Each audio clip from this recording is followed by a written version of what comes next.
Good evening. In the news tonight, are Lawrence County's oil fields making people sick? Some people say they do. And some more changes at the White House today. In sports, the Cardinals pick up a win in Pittsburgh, and a member of the VU baseball team has signed with a Division I school. Newscenter 22 is next.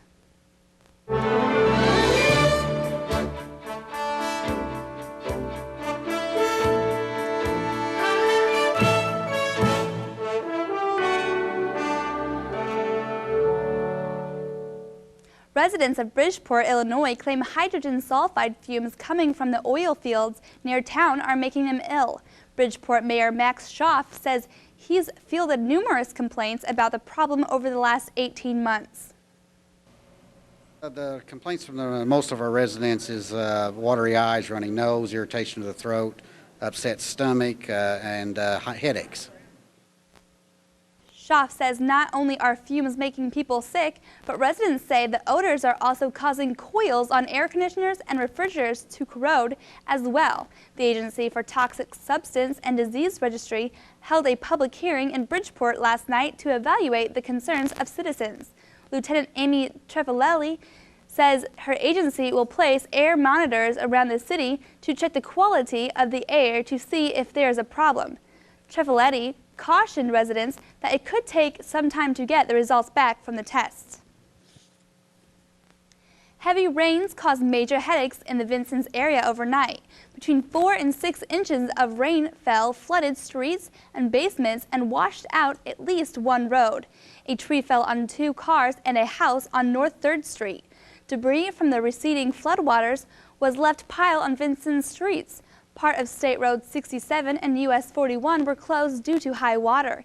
In addition to the heavy rainfall, the storms also produced large hail.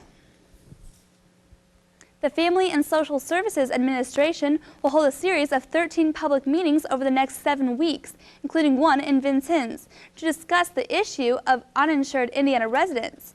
FSSA Secretary Mitch Robe will lead the meetings. He says he wants to discuss both the quality and affordability of health insurance, particularly for low-income residents. The agency says a growing number of Indianas are going without health insurance. The Vincennes hearing will be held May 10th from 9 to 11 a.m. at location yet to be determined. Governor Daniels made a stop in Washington today on his way home from a trip to Iraq and Afghanistan. Daniels told President Bush and reporters on the White House lawn that he's heartened by what he saw in Iraq and that troops are unanimously committed to their mission there. Daniels also came to the aid of embattled Secretary of Defense Donald Rumsfeld, saying it could be Rumsfeld's job that generates criticism rather than the man who's doing the job. I invited Secretary Don Rumsfeld's an enormously committed patriot. He didn't have to be doing what he's doing now. And I would simply note that his first assignment from this president, before anyone knew there'd be a war on terror, was to transform the American military.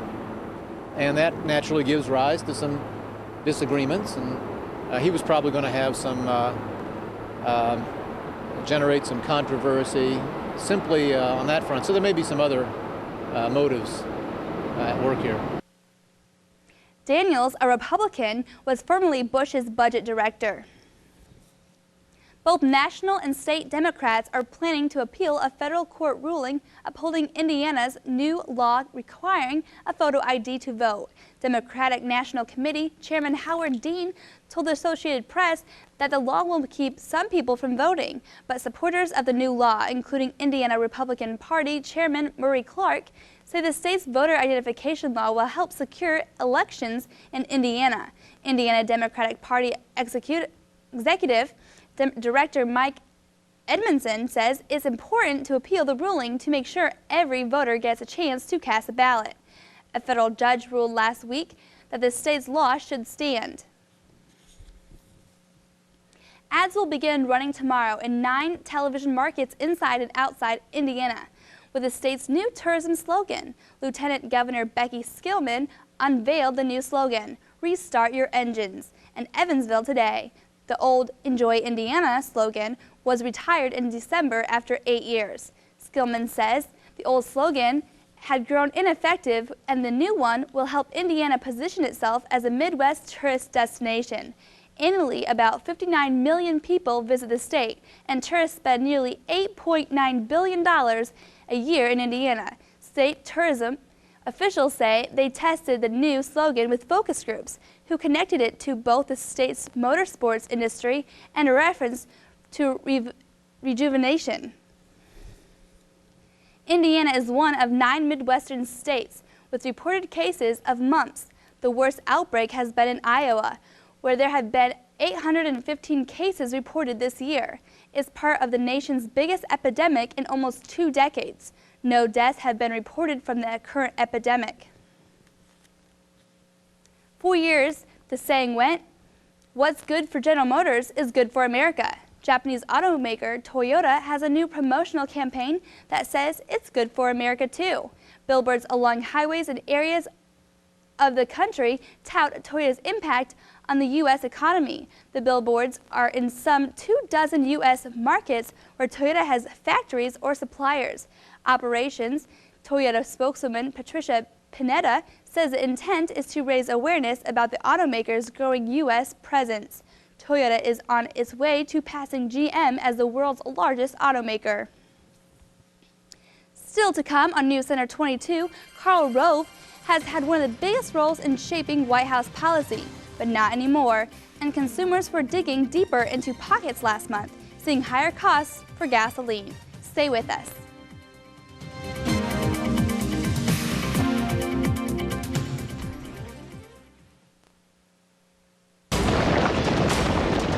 Richard the Lionheart pledged to return control of Jerusalem to the Christians. Determined to stop him, the legendary Muslim warrior Saladin.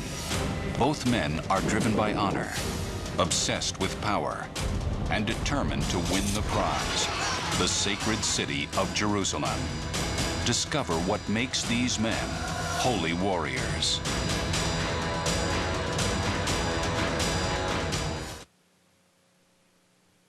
As part of a White House shakeup, one of President Bush's most trusted political advisors is giving up his policy role. Karl Rove will no longer serve as Deputy White House Chief of Staff for Policy Development. The president has not yet made the announcement, but the decision was confirmed by a senior administration official. The official says Joel Kaplan, who is a Deputy White House Budget Director, will take over Rove's post. Meanwhile, there'll be someone new speaking for President Bush. Spokesman Scott McClellan is resigning, and as his shakeup in the senior staff continues, Deputy Chief of Staff Karl Rove is giving up oversight of policy development. A senior official says he'll focus more on politics as the fall elections approach. It'll come as no surprise to anyone who does a lot of driving. Gasoline prices led the way as inflation picked up steam last month. The Labor Department says the Consumer Price Index rose by 0.4 of a point after a modest 0.1% gain in February. Gasoline prices rose by more than 3.5%. Arizona residents are feeling more pain at the gasoline pump.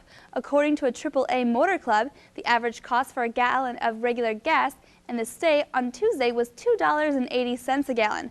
That's up 37 cents a gallon from a month ago.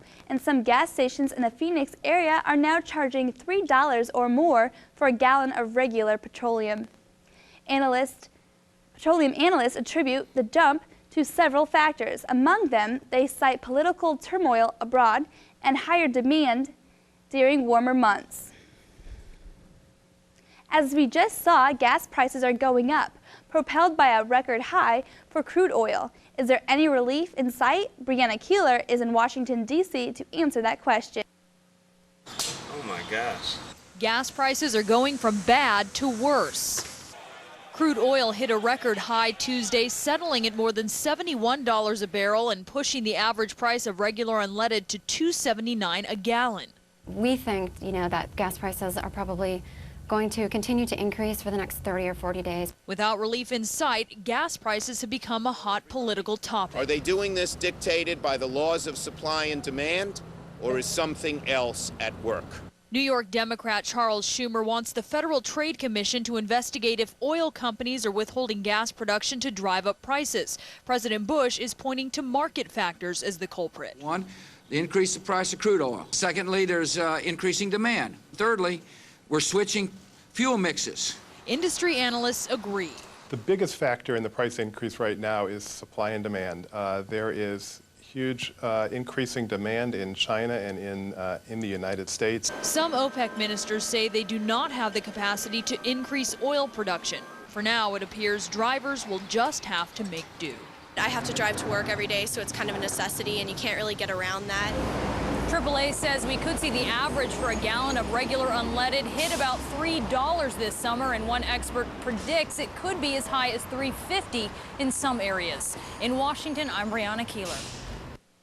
More favorable prosecution evidence today in the trial of deposed Iraqi dictator Saddam Hussein and 7 co-defendants. The chief judge says handwriting experts have authenticated Saddam's signatures on more documents related to a crackdown on Shiites in the 1980s, apparently including an order approving death sentences for 148 Shiites. American and Iraqi troops are subtle in their approach as they try to replicate the successes of the Hearts and Minds campaign in Al-Anbar province. Arwa Damon accompanied a joint patrol of U.S. Marines and the Iraqi Army as they went door to door in an area surrounding the government's compound to clear out insurgents who are using the area as a base of operations to launch attacks. It's hard to imagine that people still live here among the devastated buildings in the heart of Ramadi. Each building bears the scars of the daily pitched battles, like the one we experienced earlier this week between Marines guarding the governor's compound and insurgents. But on a joint Iraqi-American military operation, we met some of the families who have no choice but to stick it out right near the compound. Ahmed, who was also a soldier under Saddam, tries to tell Jawahira that they won't leave until there is stability. Her son Muhammad shows the bullet holes that scar their walls. Muhammad's house is right in the crossfire. He and his family are caught between the Marines at the government center and the insurgents who are trying to fire at them. This operation is to look for weapons caches used by insurgents, who frequently launch their attacks from this area. The actual searches are carried out by Iraqis and a small number of American advisors. U.S. Marines set up a protective perimeter. But it's also important at my level because we're training the Jundi to do this, the Iraqi army. And we train with them and they see how we do it and they do it like we do it in the future. For the Iraqi army here, it's more like learning on the job. Of course, there's no confusing these troops with Americans. Some things remain a la Iraqi. Taking a break to buy candy after searching this store. They are a light-hearted bunch, as Saeed puts it.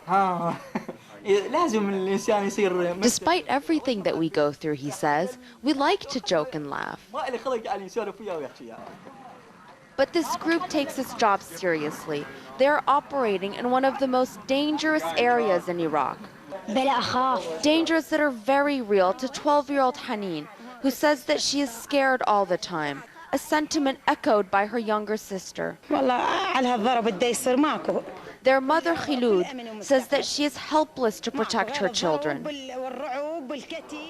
It's these men's jobs to convince the people of Ramadi that they can keep them safe and to be able to keep that promise. The process of training the Iraqi army moves forward, one small step at a time. It's an operation, it's driven by intelligence. The Iraqi army goes through that process at their staff and they plan this thing. And when we go back today, we'll sit down and we'll say, how'd the planning go? And we'll say, how'd the execution go? And we'll say, what can we do better next time?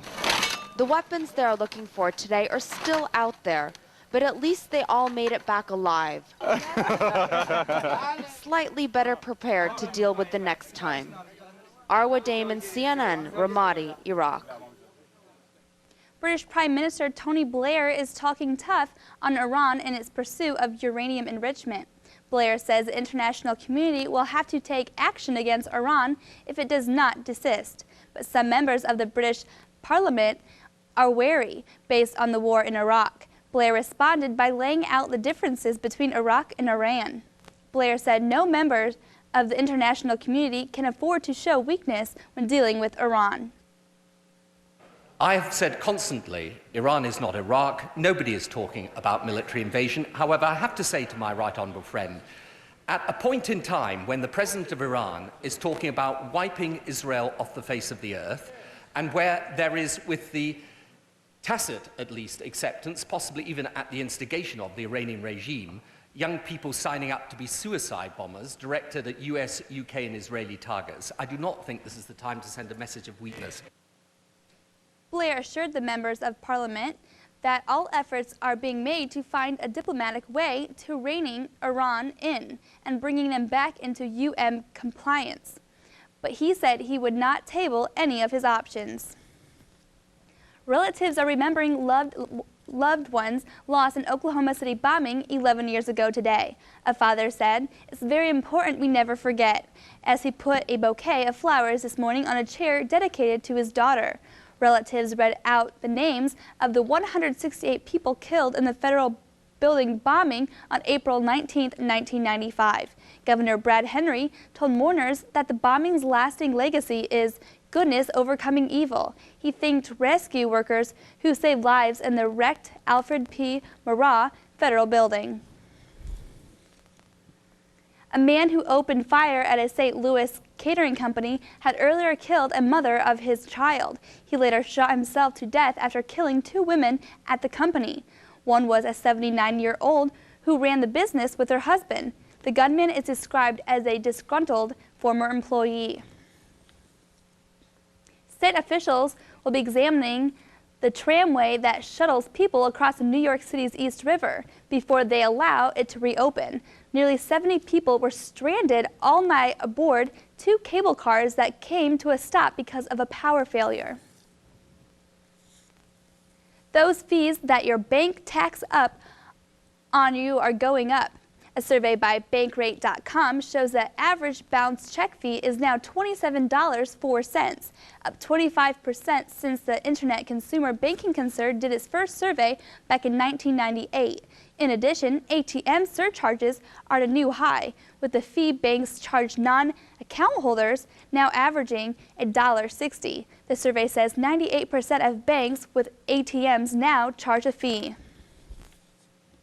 The American Dental Association says it's reassuring news for patients. 2 government-funded studies found no evidence that filling tooth cavities with amalgam containing mercury poses any risk of brain or nerve damage for children. The studies are published in the Journal of the American Medical Association. Still to come on Newscenter 22, Kurt Maddox has the evening's weather.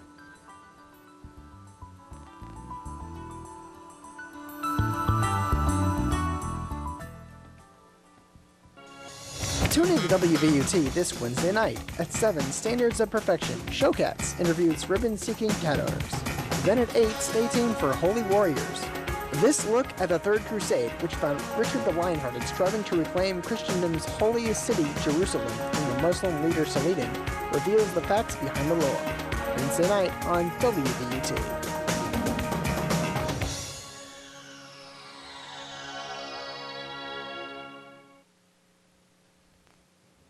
Last night we had thunderstorms with hail. Yes, we did have hail about the size of this bottle cap last night. We won't have hail tonight, but we might have some showers later in the evening. Good evening, everyone. As we take a look outside, it's currently sunny and 77 degrees. Wind, there's hardly any. It's east at 1 mile per hour. Humidity is at 54% with a barometric pressure at 29.88 and staying steady. Some area temperatures will show it's sunny across the Wabash Valley with Winslow, Indiana checking in at 78. Linton, Indiana at 77, Scotland, Indiana at 79, and over in Illinois and Sumner, it is currently 77. Our national temp maps will show that the East Coast and the Midwest have warmed up to the 70s. And you can see there are some 60s up in the New England and Great Lakes regions. But the cold weather in the northwest is currently moving east. And you can see the cold spot right now is in Pierre, South Dakota at 34. And those cold to mild temperatures stretch all the way down to Scottsdale, Arizona, where they check in at 52. But you can see just south of there, Phoenix checks in at 80. The warm temps are current over the south, with 3 spots in Texas checking in at 90. We have San Antonio, Brownsville, and the capital city of Austin currently at 90 degrees. Now over in Birmingham, Alabama, they are close to 90. They're at 89 right now. Our surface map will show the storms that hit us last night are currently going over Tennessee, Georgia, and the Carolinas. Those 4 states had severe weather warnings earlier in the day. This occluded front that I told you about yesterday is currently now over the Wabash Valley. So the cold temperatures that you saw up in the northwest will be making their way our way, but we won't have temperatures in the 30s and the 40s. We'll stay in the mid-60s to low 70s. This high-pressure system behind it will move this way and have clear skies, well, sunny to partly cloudy skies for over the weekend. Let's see when the cold temperatures are supposed to be in your forecast. Tonight, thunderstorms, low of 56. Tomorrow, mostly sunny with a high of 78. Tomorrow night, late showers with a low of 56. Our extended forecast will show Friday we have a 30% chance of thunderstorms with a high of 69, low of 50. Saturday we have partly cloudy skies with 72 is the high and 51 is the low. And for Sunday we'll have mostly sunny skies with a high of 73 and a low of 56. And Emma, that's a look at your weather. Thanks, Kurt. Still to come on Newscenter 22, Michael Nice will recap the action in the big leagues this afternoon. And IU has named its new women's basketball coach. Stay with us.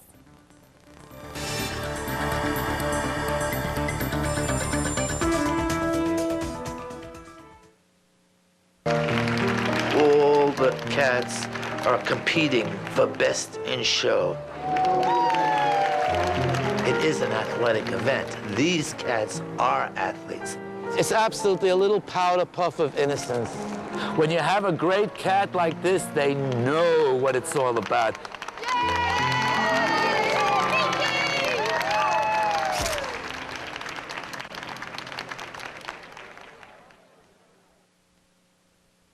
Carpenter pitches Redbirds to win. Good evening, everyone. For TV 22 Sports, I'm Michael Nice. Chris Carpenter held the Pirates to a pair of hits over 8 innings of work, and the St. Louis Cardinals shut out homestand in Pittsburgh 4-0. The right-hander's 3rd strong start in a row lifts his record to 2-1 on the year. Jen Medmans and David Eckstein homered for the Cardinals. In Cincinnati, the Reds edged the Florida Marlins 9-8. The Reds tied the game with a 3-run rally in the 8th inning, and Edwin Encarnacion belted a run-scoring double in the bottom of the 9th to win the game. Also in the National League, the Mets slipped past the Atlanta Braves 2-1, and in the top of the 5th inning, the Padres lead the Colorado Rockies 8-1.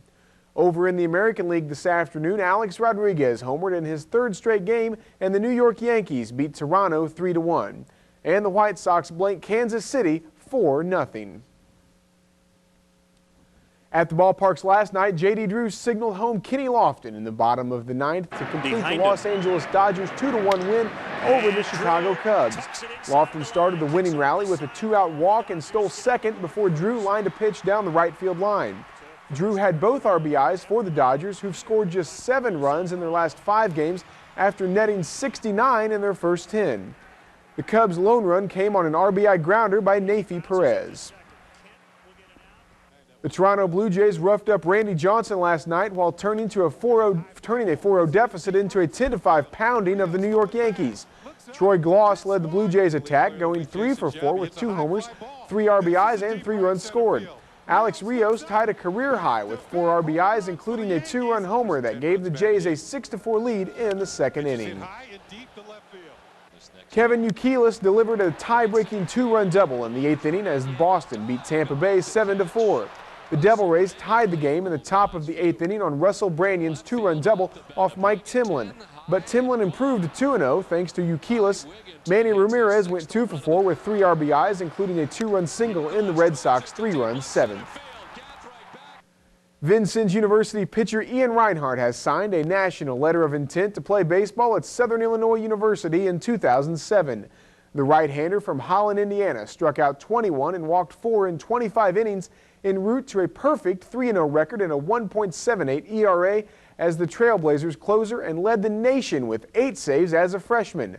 So far this spring, Reinhardt has pitched in relief as a starter and is currently 4-1 with a 1.67 ERA in 11 appearances.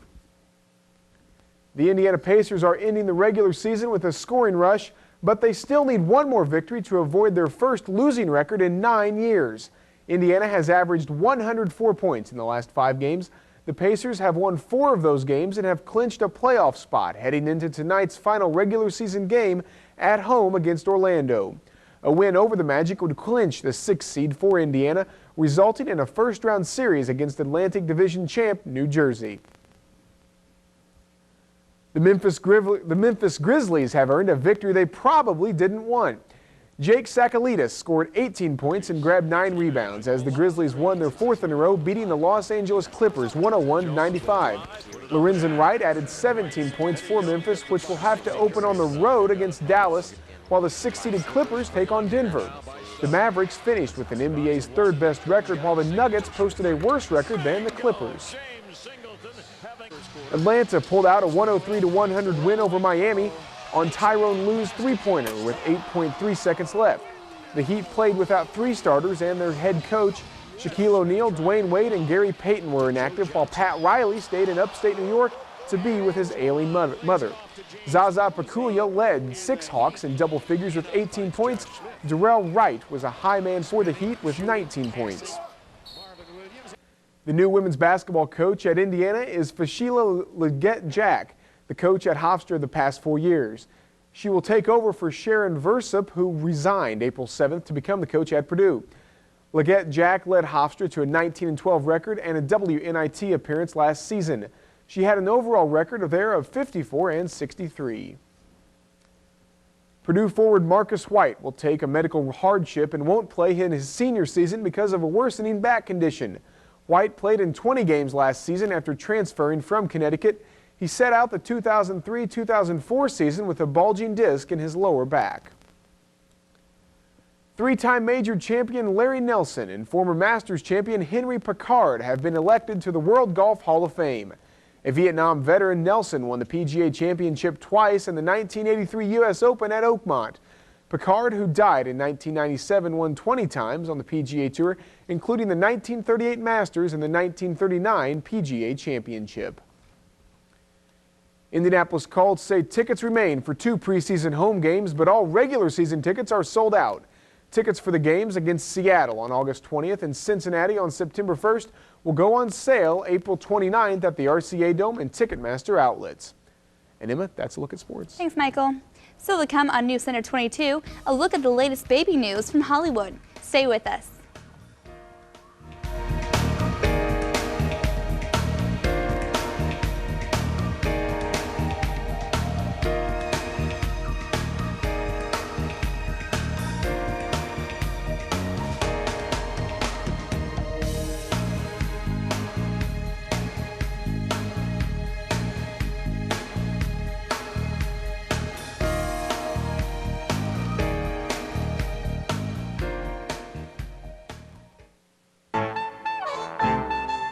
Hi, I'm Mark Wahlberg. Next time on Antiques Roadshow.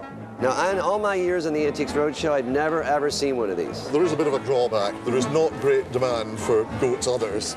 Wow. Holy Toledo. Wow. Thank you. Don't miss our visit to Bismarck, North Dakota next time on Antiques Roadshow.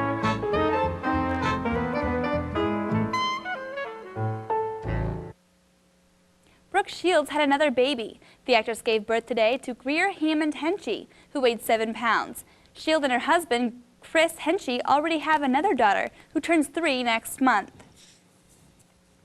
Meanwhile, Brooke Shields' baby came the same day as Tom Cruise and Katie Holmes welcomed the arrival of a baby daughter, Cerie. Shields and Cruise had a public spat last year after he criticized the actress for taking antidepressants for depression following the birth of her first child.